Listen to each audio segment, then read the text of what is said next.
1, 2, 3, ready. I both see and hear you, James. I see you and hear you. Steven, we've got to talk, man.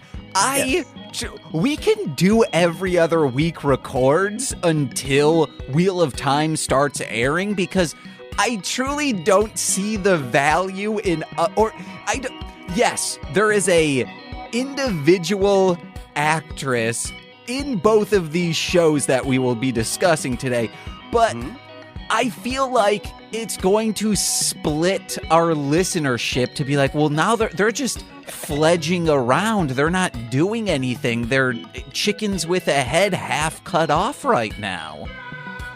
I don't know. What I'm hearing is you don't have any value in speaking to me every week, and you only want to cut that in half. So sure, James, we'll take your wish.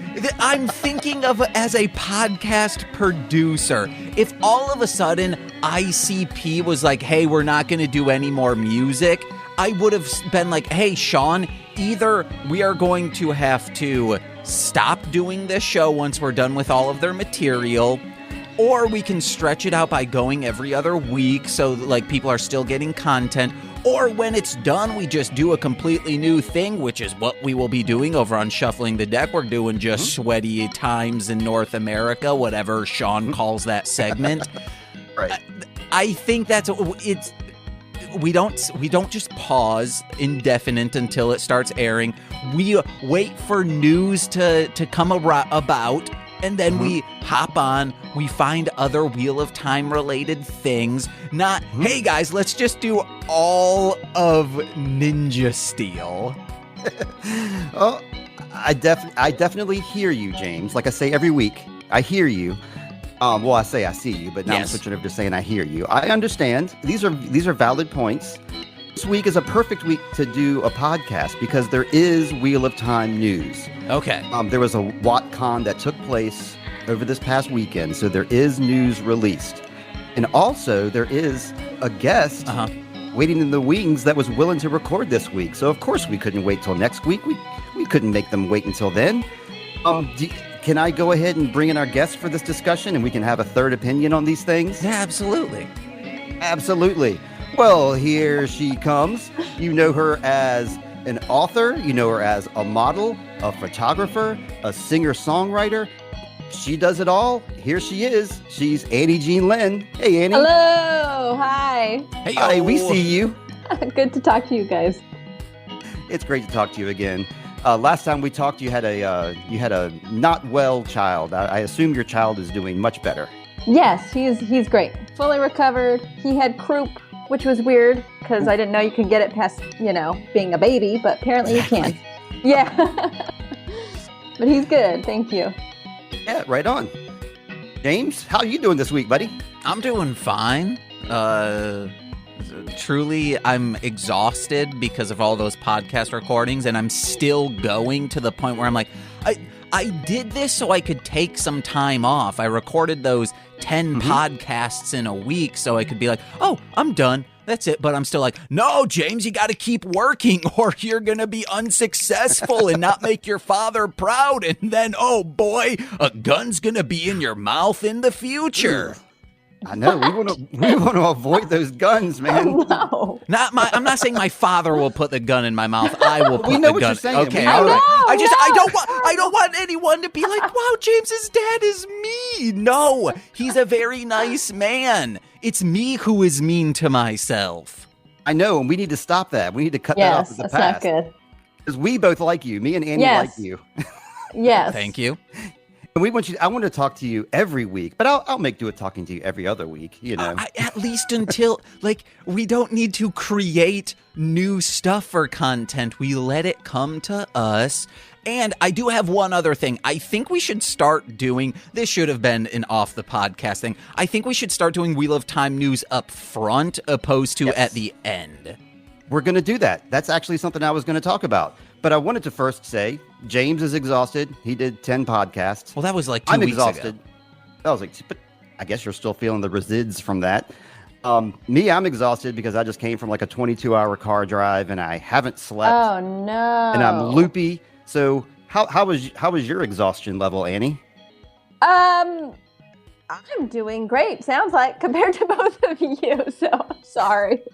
I mean, that's why you've been listening to us like have some harsh talk for the last 10 minutes is because we're both loopy as hell. It's okay. I'm not loopy. I am okay. It's not that I'm exhausted. It's just I'm constantly working, and it's like, well, then when's this day off going to be, James? If that's what you planned for. It's like if you went to Florida Universal Studios, or I guess should have said you went to Orlando, Florida, and you're like, you want to know what? I'll go to Universal tomorrow. And it's like, this is the reason why you went, James. If not now, when? Right. Annie, he was Yes. James just mentioned something about Wheel of Time news, and the last we talked, we talked about episode 6 with you, and we played your song High Road, and we watched Moraine walk out of the White Tower. How much more of the Wheel of Time have you seen since then, or if any at all? I watched an episode or 2 afterwards, and then now I'm watching Ninja Steel. Woo! Yes. What a coincidence. Right. You're all in on Ninja Steel. I'm all in on it now. Something Power Ranger fans have never said. I found a Wheel of Time fan who immediately knew who Zoe Robins. This was just today. I found this guy that immediately knew who Zoe Robins was because he watched Ninja Steel, and then when it was announced that Zoe Robins was going to be on Wheel of Time, he was beside himself. Hell yeah. With joy because he knew who she was, the only person in the world of that sort. So yeah, what did you watch some of the earlier episodes, Annie, or the later episodes, or have you seen the whole season at this point? I haven't seen the whole season. The earlier episodes, and man, it's chinged a lot since I was not a lot. I shouldn't say. It's basically the same since I was a kid. I guess the effects don't look like cardboard anymore, really. So that's cool. Right on. Well, I'm going to go into the Wheel of Time news, and then we're going to go into some Annie Jean Linn news after that. But we're going to get our Wheel of Time fans taken care of first, so then they can just turn this podcast off, and then we can just bullshit the rest of the time. Okay. Which means we got to get like 5 ad breaks in before Wheel of Time news.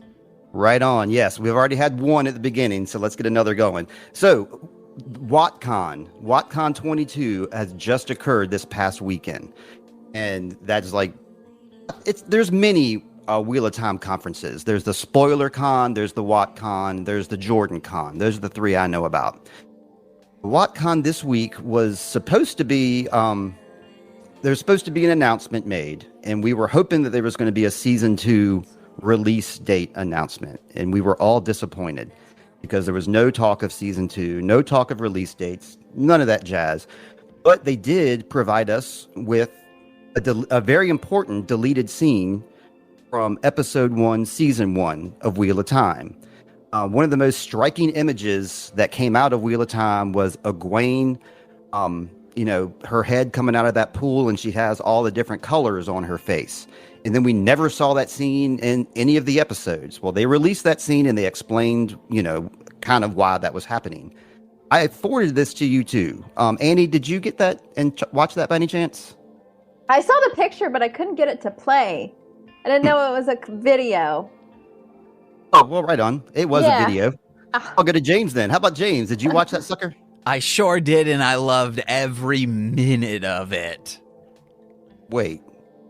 Did you or did you not? Of course I did. That's what this show's all about. Okay. So you saw Nynaeve kind of made the same speech that she gave in the show, except she was giving it in the pool while the women were like pouring that stuff in the pool. I guess just like dye. Oh yeah, I was like, wow, this imagery, the colors are really meaning something. Well, it's weird that they chose to use the 7 colors of like the Aes Sedai. I mean, it was distinct that those are the exact same 7 colors that are the 7 Ajas of the Aes Sedai, even though this women's group has nothing whatsoever to do with Aes Sedai. They're they're mountain folk, and they're really shocked when an actual Aes Sedai walks into their village. Well, that's just... So I didn't know if... Go ahead. That's just because those 7 colors are the primary colors, you know? It's Roy G. Biv. Gray is not a primary color. That's Roy G. Biv. Oh, yeah, that's right. Yeah, there's a G in there. Roy G. The G stands for gray. Okay. Yeah, well, there are 2 G's. It's Roy G. Biv. Roy G.G. Allen Biv. Ooh, hell yeah. Roy G.G. Allen Biv DeVoe. Yes.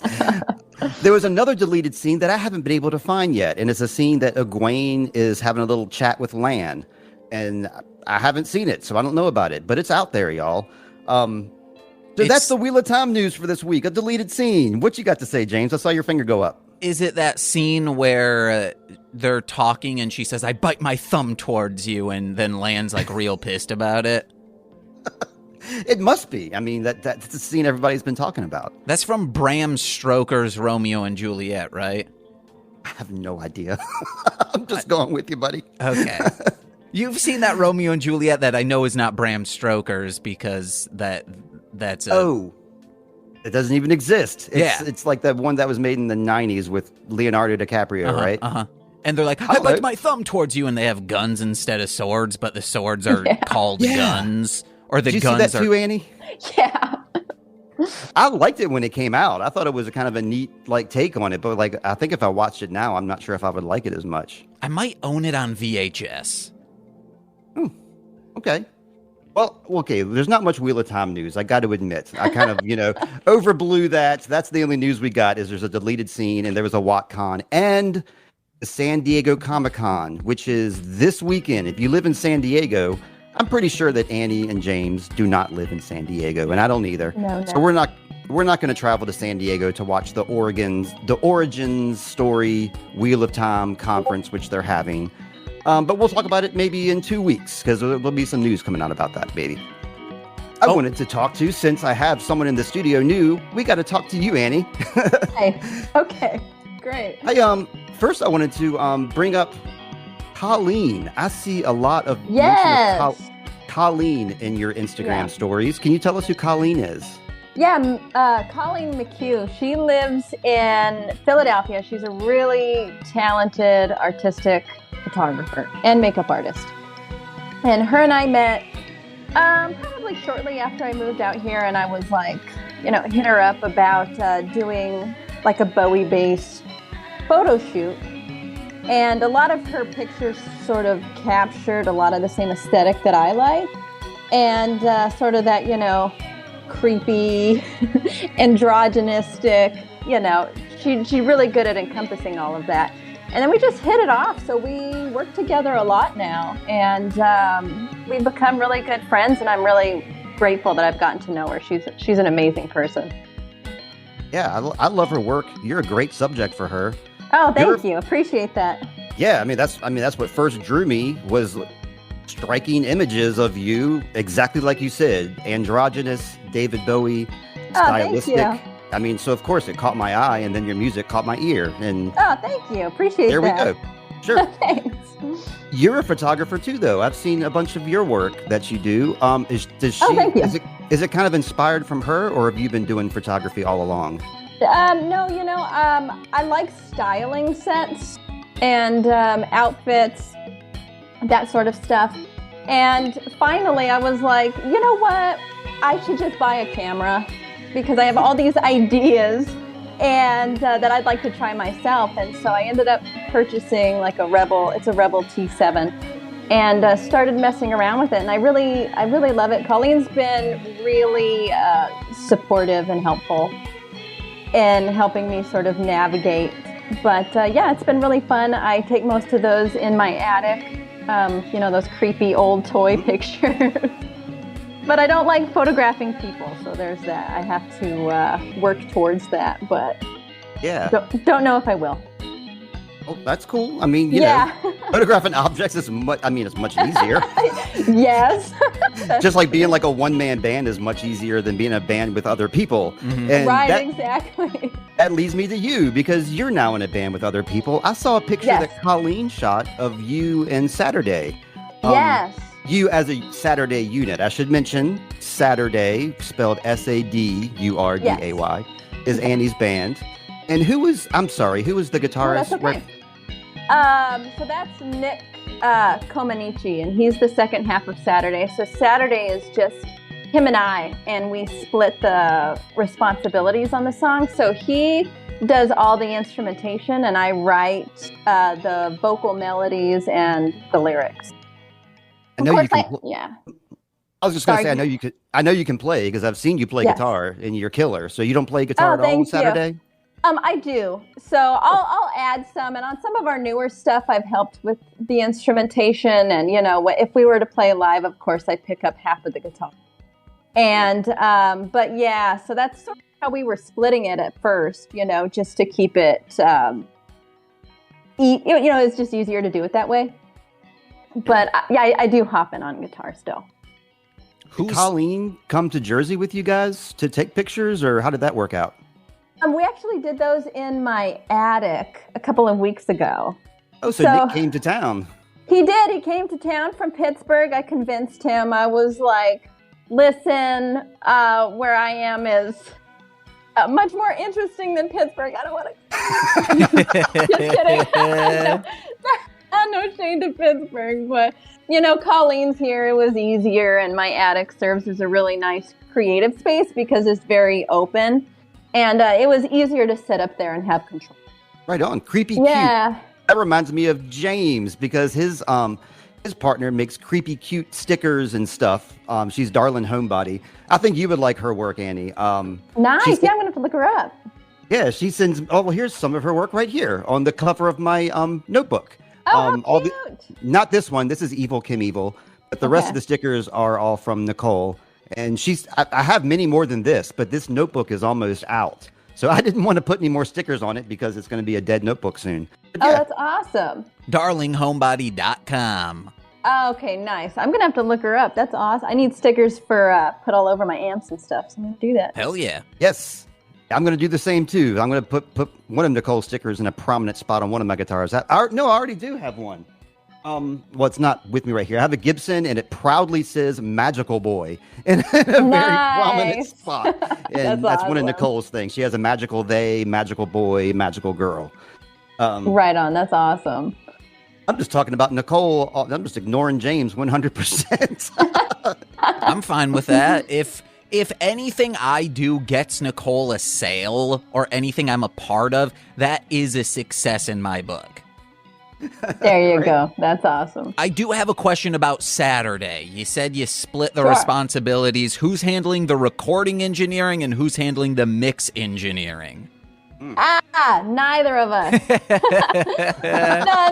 No, not us. No, we do the like when we're writing it together, since we do live 4.5 hours apart, we record in our home-based studios and send files back and forth to each other. And do mix them ourselves into this rough demo, but we recorded in Jersey at the Animal Farm. And so John Markson just produced our EP. We recorded it 2 months ago. And so we just got the roughs back. So we're awaiting the mixes and some more edits and production, but we're coming close on getting the finals back. So we're really excited. Hell yeah. Nice. Yeah. I've heard some of the other stuff, and this new EP, I mean, let's face facts. It's nothing to celebrate, right? No, it's not. It's really it's nothing to really celebrate. That is the title of the EP. Yes. Nothing to celebrate. Yes, it is. So yeah, I like it. Thank you. I saw one of the songs. I think it was Out of Touch. It was featuring May Seaton. Now, yes. Who is that, and how were they involved? So she did that song with Nicholas before I joined Sadurday, and she's from the UK. And her band's called WREX. And that's the song. And Markson actually, they worked remotely on it, but he helped with production and reamping and mixing and stuff for that song. And so Nicholas sent me that song when he asked me if I was interested in becoming the permanent singer-writer for Sadurday. And so once I heard that, I was like, well, maybe I should give this a try.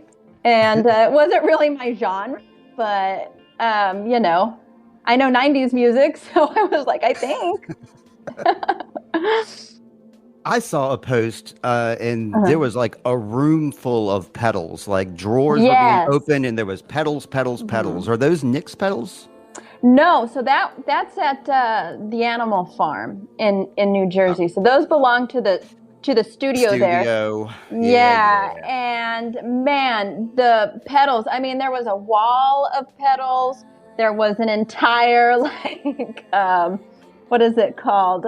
Tool drawer, you know, with all the drawers on it, just filled with different kinds of pedals. It was incredible. It's really amazing. It was a lot to take in because I've never seen that amount of like. Me either. That's why I brought it up. I was like, he keeps opening drawers, and there's more pedals, and then there's 30 more pedals, and I'm like, can I have some of these pedals? I know. Right?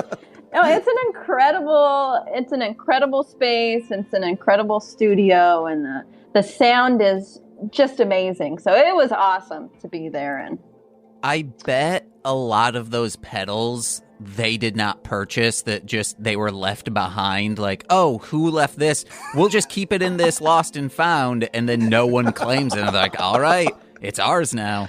It's mine now. That's not true. I know where every one of my pedals I've ever owned is. But I mean, if they've been around for a while, there's probably a lot of fuck around bands, especially in like if they've been around since the 80s. A lot of those people are on drugs. They don't know what's going on where. Where'd I leave my pedal, man? Yeah. Well, we got we got music, we got drugs, we got books. Books, check them out. Books, check them out. Pick up a book. You got a fantasy, imagination can take you to where you want to be. Are you curious? How can you find out? Books, check them out. Books, check them out. Read about stars and cars, play electric guitars, or cops that work hard, patrolling the boulevard, the heavyweight champ and his craziest bout. Books, check them out. Books, check them out.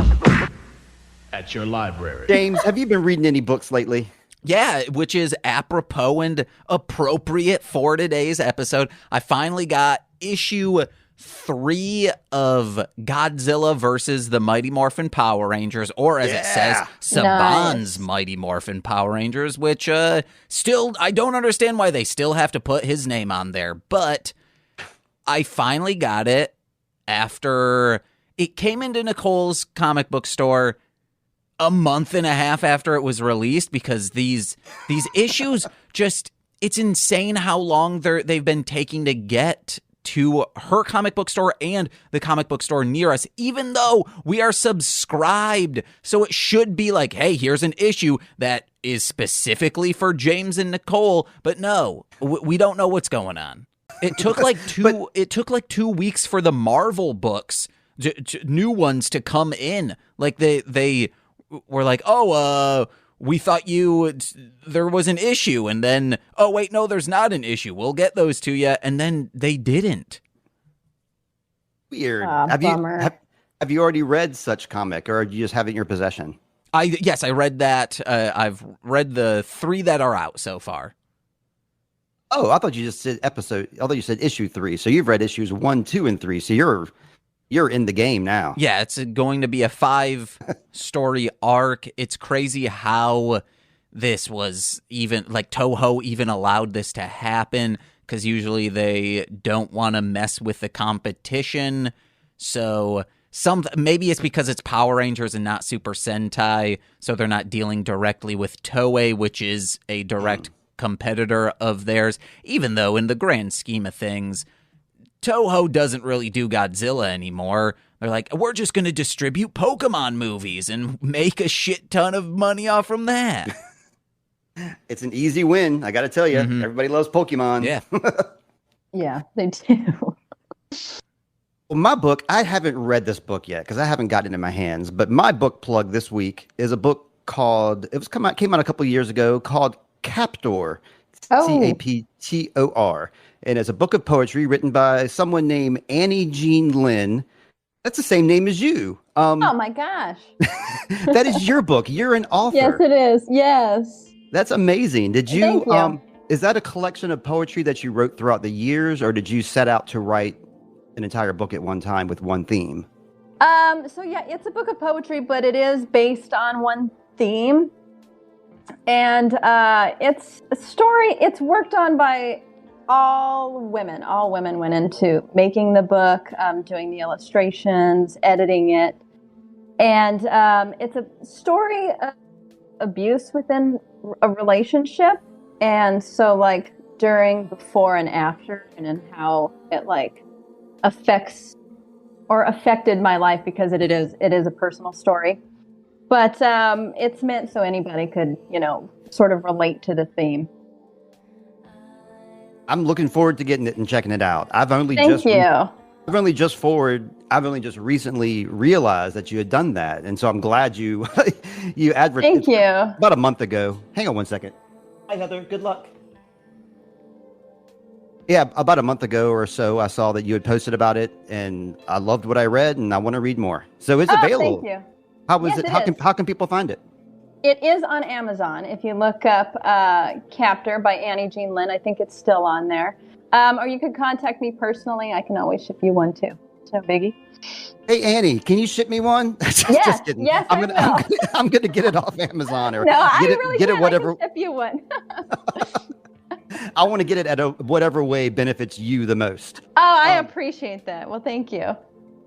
Oh, and okay, that was our book corner, and our music corner this week is also, I would like to, if able, pause for editing, if necessary. I would like to, if able, feature some of your music on this episode too. We were talking before. I totally spaced. I'm so sorry.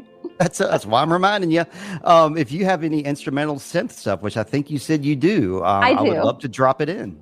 Okay, yes, I can send you that today. Please remind me. Okay, back at it. Yes, there we go. So today we're featuring music by Annie Jean Linn. So that's what you're hearing underneath of there. You just definitely got to check her out. We got her right here, so you're already Thank you checking very her out. much. Let's see. I think I'm ready to go ahead and get into our show, guys, because a lot of my notes I have here from my week kind of tie in with this show, which is really weird. Do you have anything you want to go into, though, before we start doing a little bit of Power Rangers Ninja Steel? Well, I'm in the same boat because like a bunch of like interdimensional garbage did rain on my cherry. Yeah. Beautiful. How can I afford this as a teen truck?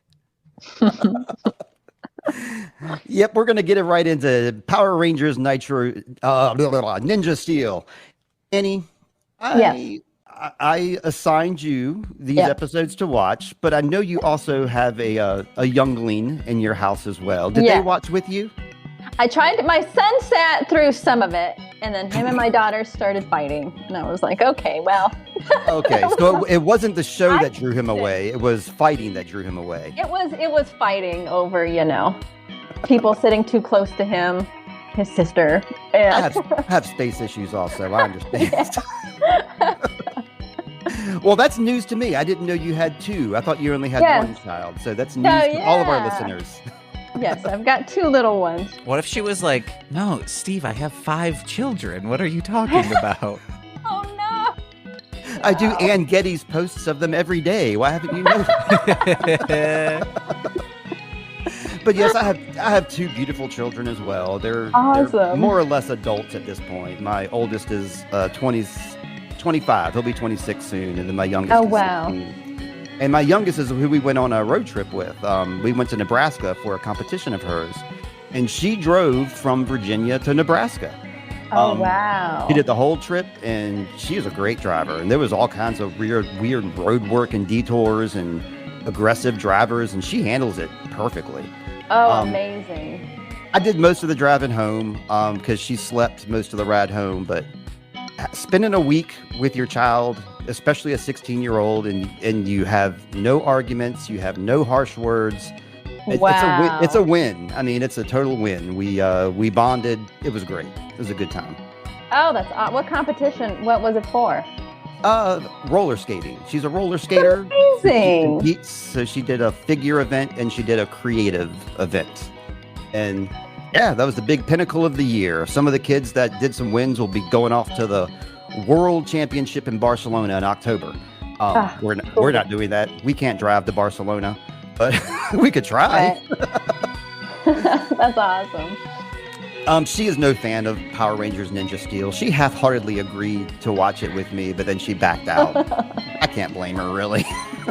Steve, aren't you going to ask about my children? Because as an Yes. adult who has seen every episode of this 2018 television show, I must have children. You must. I mean, did you watch this with Franklin back in the day? Or are you watching this with Butter and Socks now? Well, those are not my children, as you should know. I'm very adamant they're your about. roommates. They're your roommates. Yes. Sorry. Those are my roommates, and the joke is, I don't have children. I just watched this on my own. James is ahead of the curve in all things because recently we had a really shitty ruling from the Supreme Court, and a lot of people are saying, guys, step it up, get a vasectomy. James is ahead of the curve in that. I respect you so much for that, James. I wish I'm being serious. I wish my mother-in-law would think that. I feel like it's going to get to the point where she's like, "Oh, I'm just not going to have grandkids." Okay, because two of my children don't want children, and one of them, because of their partner, cannot have a child. And Sorry. It's okay. I don't even think her sister wants children. I'm unsure about that. So, luckily, my mom is fine in that department. She's got 3 grandkids from my 2 other siblings, so I don't gotta worry. So more grandkids would just be more competition. It's more cakes she's got to bake every year or whatever. I think she'd actually enjoy that, but I guess I'm like, why would she be baking cakes? But that's because Birthdays. I'm so far removed from where my family lives that I'm like, I don't see any of that. Well, yeah, like I said about 5 minutes ago, I'm going to start going into Ninja Steel. We're going to do a scene-by-scene recap, okay, guys? So I'm going to go straight into this. What? No? No, I said, oh. Oh, okay, that's some words of excitement there. So we get first our establishing scenes with... we're establishing first off where the Ninja Star came from at the very beginning, so we're not going to go too much into the recap here. I need to get my notebook at a place where I can read it and talk at the same time, and this has always been a challenge for me. I don't know why. So every single episode of Ninja Steel has that recap at the beginning, and then this is the second episode of this season. And they had the recap in the beginning. Then mid-episode, they had another recapping the same thing the recap already recapped. It's called killing time and using your content wisely. So the first scene we get to meet Calvin, and we get to meet Hayley, who is our heroine of the day. That's the reason that we're doing this show, because Zoe Robins is portraying Hayley, and we get to see a lot of her this episode. Thank God. So one of the first establishing bits of dialogue here, they were very, they were very good with their time and very good with their use of dialogue, because we established right off that Hayley is Calvin's girlfriend and Calvin is down to fuck his own truck. He loves his truck. Yeah, he does. What the hell? There's just a magnificent episode. I don't know if I've said it on this show, but there's an episode where he is offered a job to be a repairman, a car repairman, and he's a high school student. And instead of being like, hey, I'll do this part-time, awesome, after school and on the weekends, while also being a Power Ranger, he says, no, I'm dropping out of high school and I will no longer be a Power Ranger, this thing that was destined to me. He's destined to be a grease monkey, I guess. I don't know. It was baffling. It's one of my favorite episodes. It is Calvin, though, right? It's Calvin that is the mechanic in Yes. question. That makes total sense, because he's like all his eyes are on his truck. He loves his truck more than he loves Hayley or the dog. I don't know why. Yeah, there's also this episode where there's this cool greaser dude who has a souped-up car, and Kelvin wants to be friends with him so bad. And it, like, throughout, it's like, again, there's so many cultural things mashing with this television show that it seems like this is truly a world of its own, just by proxy of no one being able to agree on removing things from this show, of just being like, anything is fair game. But you find out that this dude who's this coolest guy ever, and Kelvin's leaving his friends. Kelvin has a real problem with, like, saying, fuck you guys who I've been friends with and have been fighting to save the world with. I'm gonna go to this cooler person who works on cars, but in reality, he does not work on his own car. He doesn't know a thing about making a car. He just paid someone to do it.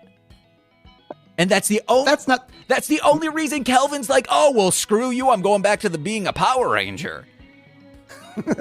Well, that's not the Calvin we meet here. The Calvin we meet here, like I said, he loves his truck, but he's also quick to defend his newfound friend. Mm-hmm. He's very quick to jump in and help him. Newfound friend being Mick. Let me describe first. A bunch of space debris falls from the spaceship that was jettisoned out last episode. Falls right in front of Nitro. Nitro is the name of the stupid truck. So, Nynaeve, Zoe Robins, is quick to say, let's clean this stuff up so we can get out of here, and let's do our civic duty, because she's a great person. She wants to clean the road. I appreciate her for that. It's all covered in some Nickelodeon slime spooge, and like Calvin loves to play with it for some reason. Yeah, if you have a spouse, even if you think this is the funniest joke ever to you, it's not. But don't be like, oh, this goopy stuff, I don't know what it is. It could be deteriorating my skin right now, but we push that aside. Exactly. Don't run up to your spouse and be like, I have gooey hand. Hey guys, it's never enjoyable. He must be one of those guys that, like, if something's funny to him, then it must be funny to everybody else. He's one of those types. We call them bullies sometimes. He doesn't strike me as a bully. I strike that from the record, but that's kind of like what I get from somebody that does something like that. Yeah. So yeah, they meet Mick because he just casually picks a ball up and kicks it. Looks like it weighs about a half a pound. And then it turns into a man named Mick, a real racist, because we hate his racist name. Did you pick that up by any chance, Annie? That they were calling him Mick? Again, this was a thing I said offhanded on another podcast, and I brought it over to this. I truly do. People can, like Mickey, like you just shorten it to that, Steve. Like it's not a real racist name. Well, he does this thing where he's like, oh, you guys are from Earth? You must know Brody. Brody's also from Earth. Oh, yeah. I'm guilty of doing the same thing, too, sometimes. If somebody tells me, like, hey, I'm from Chicago, I'm like, oh, you must know James then. Everybody knows James in Chicago. No. That leads me to one of my notes I was talking about before, because I met a skate team from Chicago, and Charlotte is now good friends with this. Well, she's already known this team like online, but now she knows them in person. And they skate over in Fleetwood and Linwood. Are you familiar with either of those towns or skate rinks, James? Fleetwood or Linwood? It better not be. If this is in Ding Dang Evanston, I'm going to say your daughter's lying to you. I know you hate when people claim a small township as the big city. I know. No, I truly don't care. But like if Fleetwood Roller Rink is in Summit, Illinois, that's not, that looks like it's not Chicago because it would say Chicago, Illinois.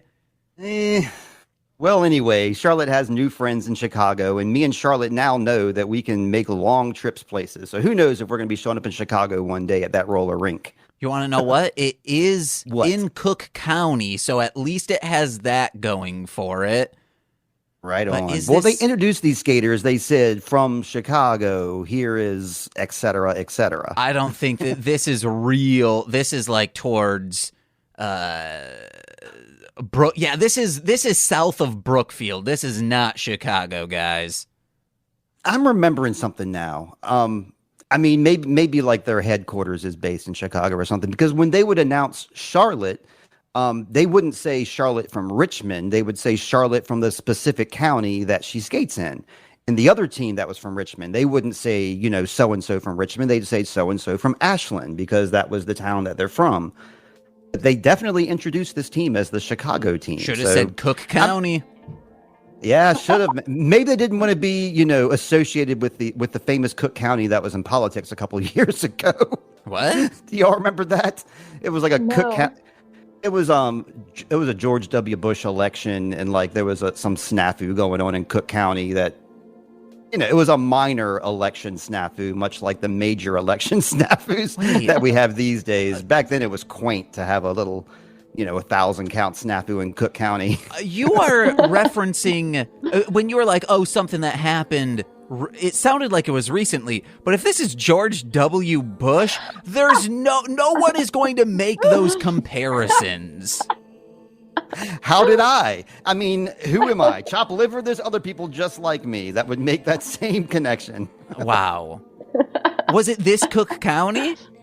No. Okay, no. yeah, Cook then- County, Florida. Yeah. Oh. No. And of course, there was an election snafu in Florida. I mean, why not? I mean, No. They should have Let's get said back to Cook our- County. all right. Well, okay. Brody's from Earth. They're from Earth. They don't know him yet, but they're gonna know him. I loved the scene. First off, that when they're fighting for Mick, like I said, like Calvin and Hayley were quick to jump in there and defend Nick from these monsters. And Mick just jumps in the cab of the truck. I thought he was going to drive away. Did you think that, Annie? Yeah, I thought he was going to drive away. And then Hayley picked up some wobbly, what was that going to do? What was she holding? Like some Yeah, it was. some I plastic. recognized it. It was like a sewer pipe. It was like a Yeah. very flexible sewer pipe that wouldn't be able to do anything. No. Why are you trying to go through your dog screaming so loud? Like, if I'm talking, you can mute this out. But if anyone else is talking, it's in one channel. It is insane that you're like, it's not like a quick ambulance. Even though, like, when Sean on Shuffling the Deck just keeps talking, and I'm like, dude, just wait for the ambulance to go away. I can edit that out. But, okay, dog stops barking. So yeah, there we go. We're good.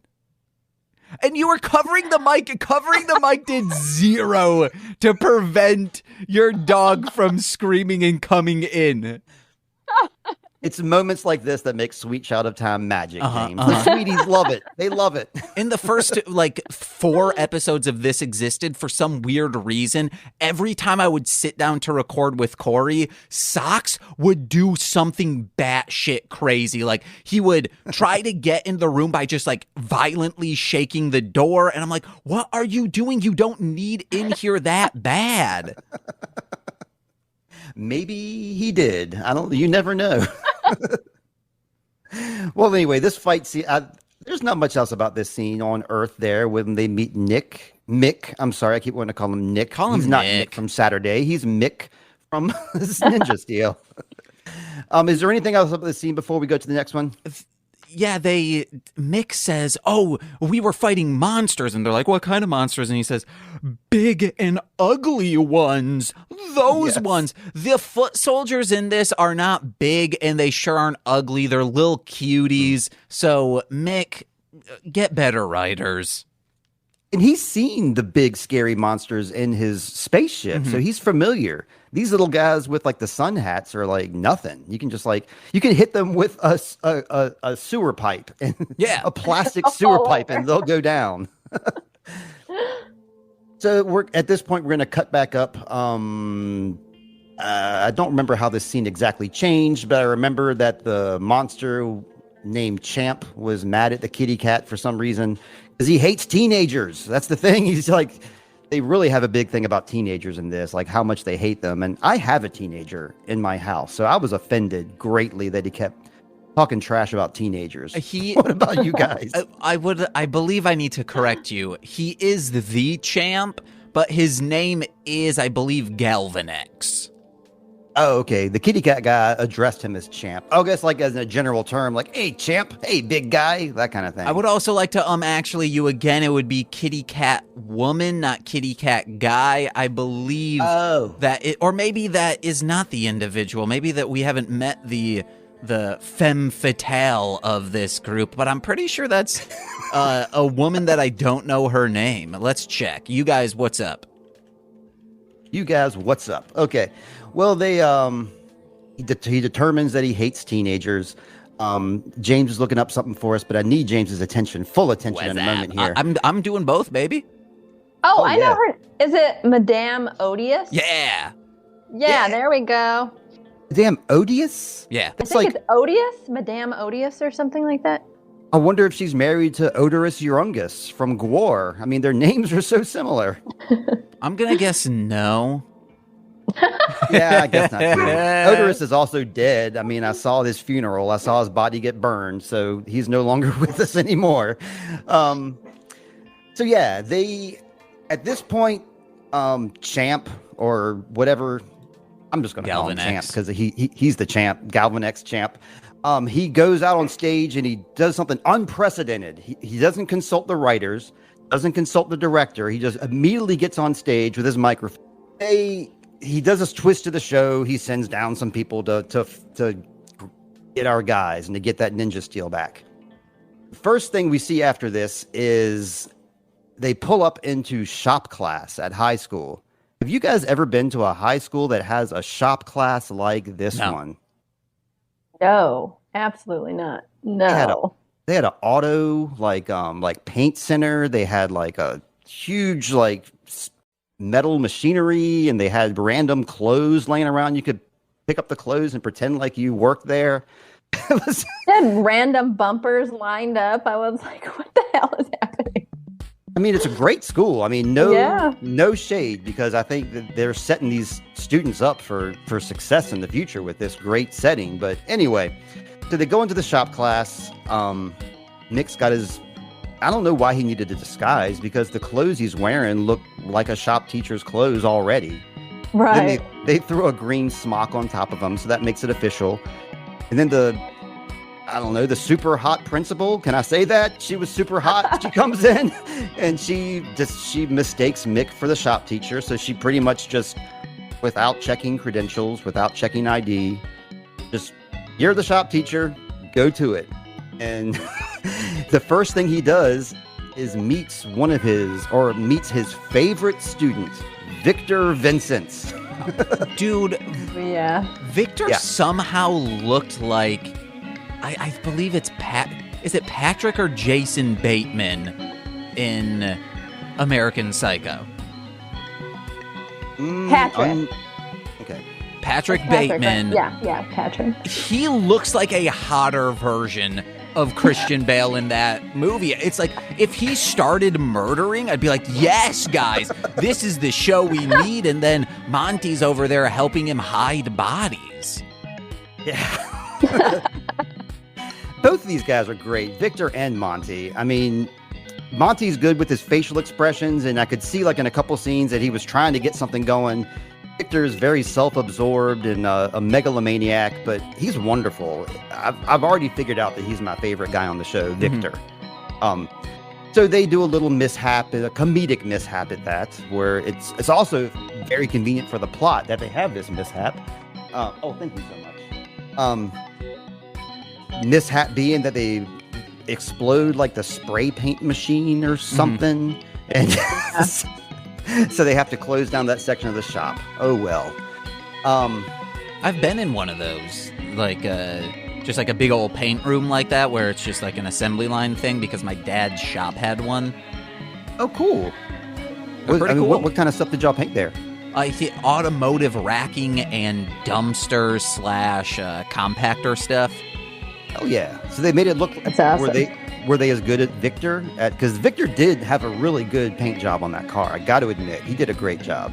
Well, this was mainly just to cover metal, and that's it. Like there was to cover metal and then like slap on a whatever my dad's old business was. That's where this was made.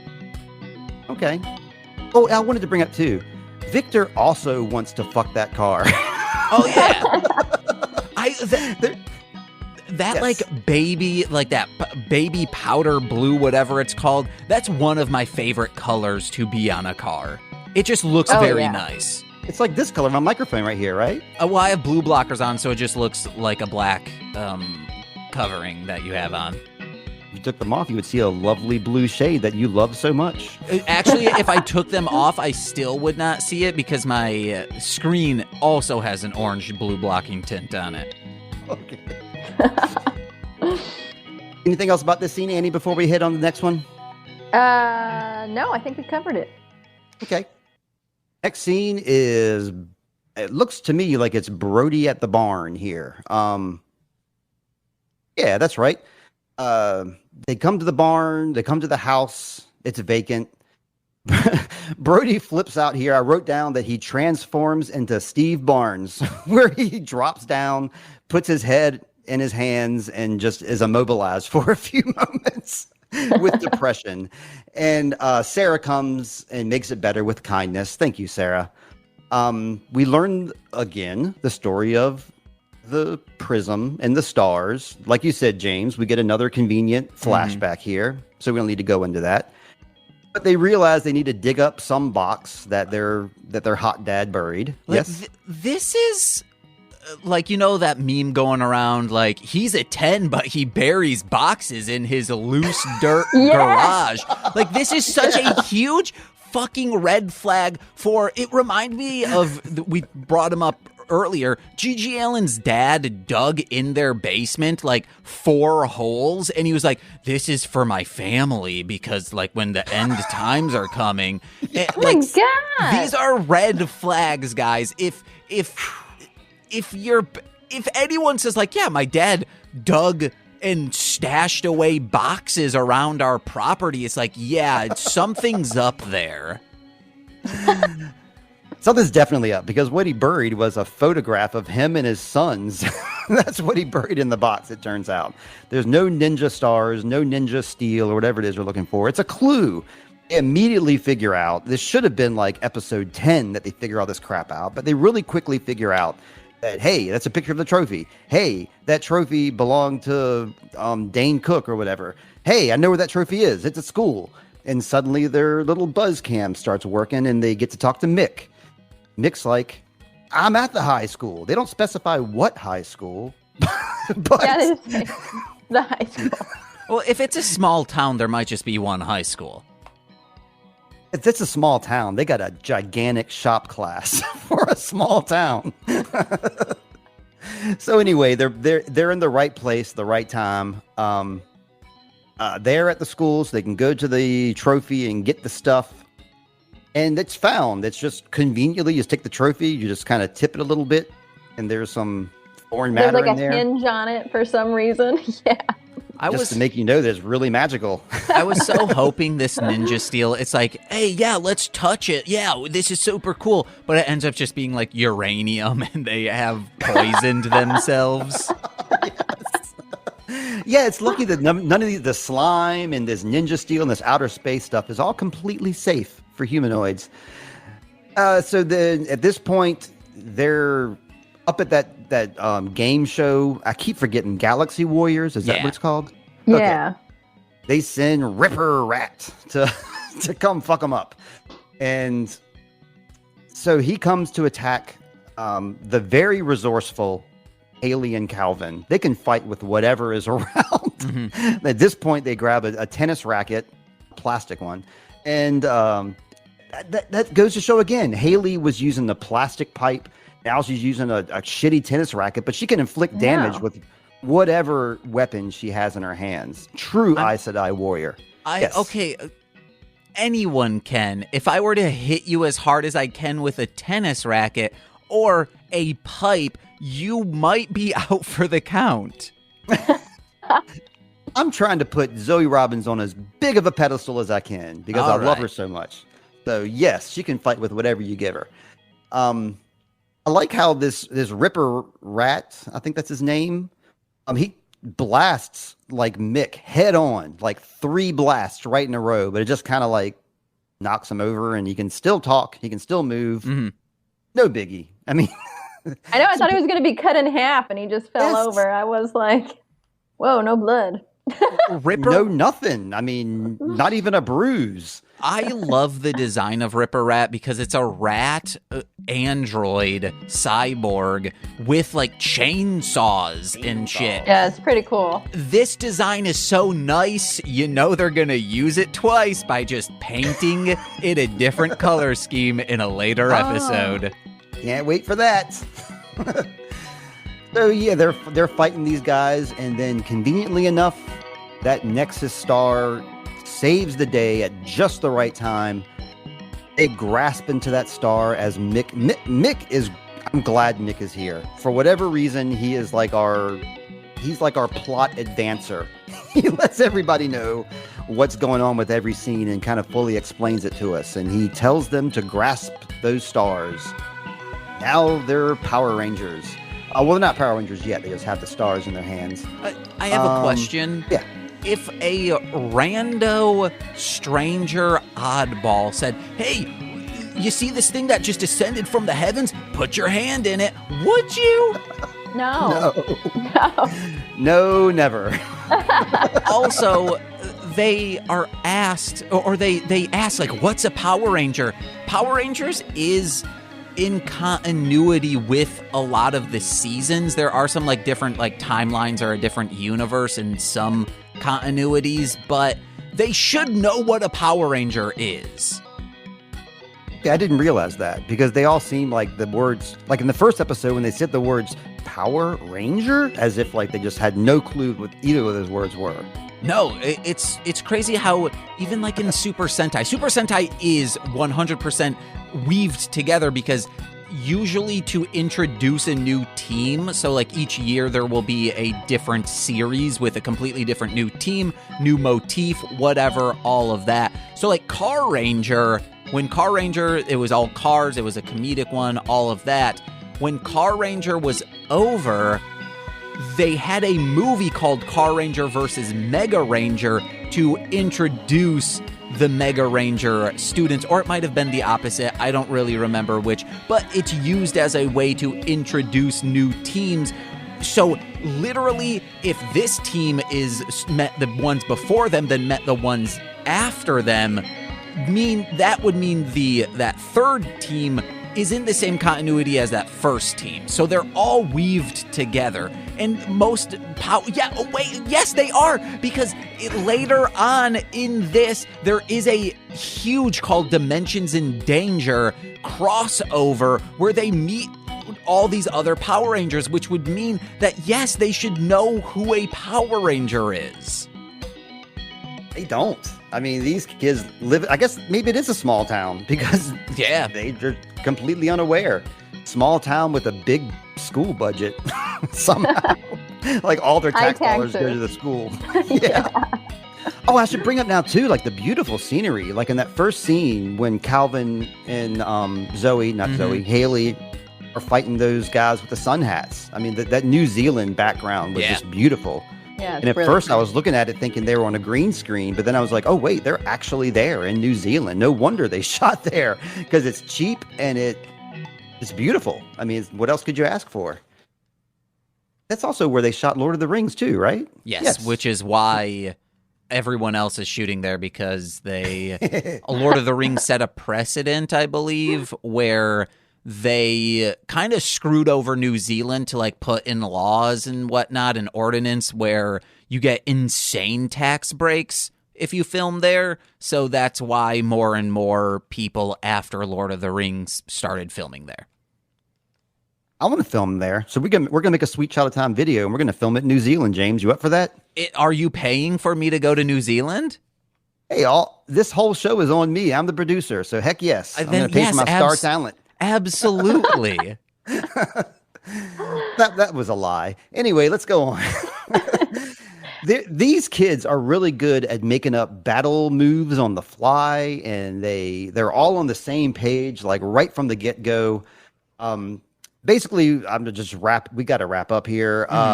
They defeat River Rat, and they're all happy about it, but then he gets gigantified, which is true Sentai, is what I learned. That's what really makes this Sentai, is when they get really big and they start fighting. And then the Prism shows them a vision that, like, hey, you guys can get big too, because I got these Zords for you. So at this point, somehow everything just coalesces to a perfection where they all get their stars. They all know exactly where to put the stars at the exact same time. They can all push the yellow button. They didn't discuss that. They just all knew right away. They just knew, yeah. The yellow button means gigantify. And so then here come their Zords. This is our next big talking point. Whatever like their interest is or whatever their thing is, they get a Zord of that thing. So let's go. Okay, first off, we got the dude with the car, Calvin. He's got this big old nitro now. I don't know how he's gonna fuck that thing, but he's got it. The Nitro Zord. And then Brody has got a cool red bot. He's got a big old version of red bot, which calls it, what does he call it, James? Robo Red. Robo Red. I wrote all these down because they're so stupid. They really are. Hayley has got a version of Cody that is for some reason called Kodiak. Yeah, she says, it's like my dog Cody, a Kodiak Zord. But I believe that's what those kinds of dogs are called. They're Kodiaks. Oh, I thought it was like a husky or a smooth atu, whatever you call those things. Okay, whatever. Preston's got a cool dragon Zord that doesn't have a name, does it? He says, "Oh, cool, a Dragon Zord," and it's like there's been a Dragon Zord before, guys. And then Sarah, instead of having a hoverboard, she has a train or like a speed train, I guess. Yeah, she said, "This is one speedy train. Clearly, it's a Zoom Zord."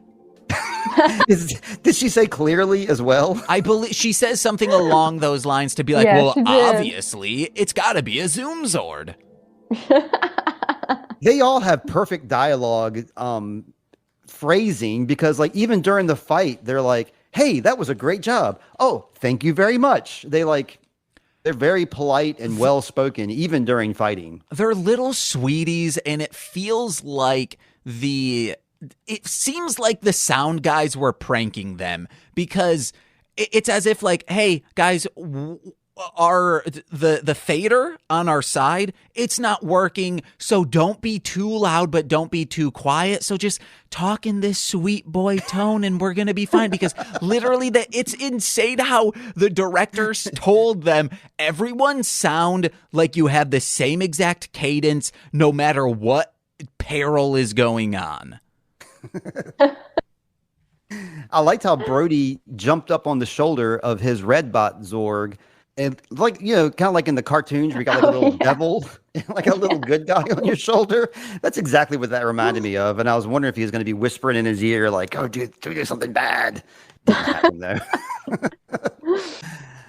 Let's see. That's basically the gist of it. Because of course they win. They get gigantified, and we learn through a little bit of dialogue at the end that Mick is officially the shop teacher. Mm-hmm. Brody is excited about being a high school student. Were you guys excited about high school at all? Oh, man. I sort of was, but yeah, I would not have been excited for high school if I had no formal education whatsoever. He would be so ill-prepared for high school. He's going to... what's he going to talk about? Yeah, I do believe he is a terrible student, so at least they're true to that. Like, oh yeah, he wouldn't be good at this. Totally. I mean, he should be doing like a Billy Madison, where like he spends like a week in kindergarten and then a week in first grade, and he can get his education that way. But then the big twist. There's always a twist. There's always a cliffhanger. One of the stars is missing, and somehow, I don't know the name of the character. I think it's the kitty cat person. was able to pull the star out. I don't know how that occurred, but they have that star in their possession, so they should be the champ. James, what's up with that? You'll find out. I'd be giving spoilers. Well, I mean, we're not going to find out because we're only focusing on our Hayley specific episode, so I might miss that part. So you can go ahead and tell us. So it's like an evil ranger arc where so you meet Brody's brother Aiden, and immediately I was like, this cannot be his brother because they have two completely different skin tones. Like this new Different Aiden, moms. Well, you see them as children. And they have like, oh, these two people could be alike. brothers. Yeah. But this is like a pale white boy and then Aiden who is nowhere near pale. And then it's like, oh, this was Madame Odious did this whole thing. And then you meet his real brother and you're like, oh, yeah, same skin tone. It's insane that they wanted it in case you were second guessing that this is going to be a fake Aiden. No, like, yeah, you can look at him and look at him, clearly not brothers. They want to introduce the concept of like, you know, where there's no racial preferences and we're all equal, and so race doesn't matter in this casting. It's one of those deals, right? No, but then they're like, oh no, like white people are the devil, like clearly, like he's the evil one. But you then find his real brother, who is a country music star, the biggest star in the fucking world. And he's like, oh, you want to know what? I realized I had these suppressed memories. You're my brother, Brody, and I'll do. And this is insane. A teenager, muscular, on the top of the fucking music charts. He says, I'm going to throw this to the side to hang out with my brother and become a Power Ranger. But fucking Kelvin is like, no, man, I got my dream job. I can do it now. I'm going to drop out of high school, stop being a Power Ranger, and just fix cars. So logic has no place in this show. It's just moving the plot forward and making sure we can get to a fight. Granted, that was like I said on our last one, the Super Sentai version of this was truly just throwing things at the board. So I like that it carried over to the Power Rangers thing. And I did have one more note. It is one of the best lines and is a very Super Sentai-esque line because it's like, this should not be in a children's show for America. But Ripper Rat is about to take them down, and Kelvin and Hayley had like a baseball bat and a tennis racket. They've broken, and he's over them, and he says, first your bat, and now your bones. Meaning he's going to like break all the bones in their bodies. I loved all of this sports dialogue, and you reminded me now about my two favorite lines that made me laugh out loud watching this show. I watched it just now for the second time, and it made me laugh again even harder because I knew they were coming. When they all meet up together and they're like, oh, hey, you're Preston. And hey, look, we're all here. Hi, I'm Sarah. I'm from out of town. Hi, I'm Brody. And then Ripper Rat comes. Hi, I'm Ripper Rat. That was the best. His timing, everything about that. I loved it. And then the second thing I loved is when the Zords came around, and then you know they're introducing all the Zords, and then you see the Kodiak Zord, and he goes bark bark. Yeah, that made me laugh in hysterics. And the fact that he fetches, she's like, yeah, fetch this, and then like, ma'am, you are controlling this Zord. Like, leash it a little, curb this dog. Yeah, any last thoughts from you, Annie? No, I enjoyed it. Yeah, my favorite part was the dog fetching, and she's like, "Oh, sorry." It's like, my bad. My bad.